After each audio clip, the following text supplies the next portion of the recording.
If the volume of the sphere is divided by its surface area, the result is 9 centimeter. The radius of the sphere is. നമുക്കിവിടെ കണ്ടുപിടിക്കേണ്ടത് സ്പിയറിന്റെ radius ആണ്. എന്തൊക്കെയാണ് ഇവിടെ തന്നിട്ടുള്ളത്? സ്പിയറിന്റെ വോളിയവും സർഫസ് ഏരിയയും ഡിവൈഡ് ചെയ്തതിന്റെ വാല്യൂ 9 സെന്റിമീറ്റർ എന്ന് പറഞ്ഞിട്ടുണ്ട്. അപ്പൊ നമുക്ക് സ്പിയറിന്റെ വോളിയം എന്താണെന്ന് നോക്കാം. സ്പിയറിന്റെ വോളിയം എന്താണ്? Volume is equal to 4/3 pi R cube. അതേപോലെ തന്നെ ഡിവൈഡഡ് ബൈ സർഫസ് ഏരിയ എന്നല്ല പറഞ്ഞേ. അപ്പൊ നമുക്ക് സർഫസ് ഏരിയ എഴുതാം. അതെന്താണ് വരുന്നത്? 4 പൈ ആർ സ്ക്വയർ.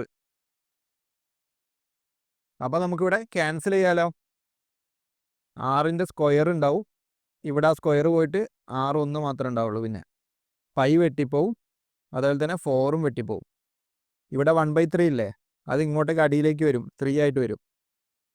അപ്പൊ എത്രയാണ് വരിക? അത് സിംപ്ലിഫൈ ചെയ്യുമ്പോൾ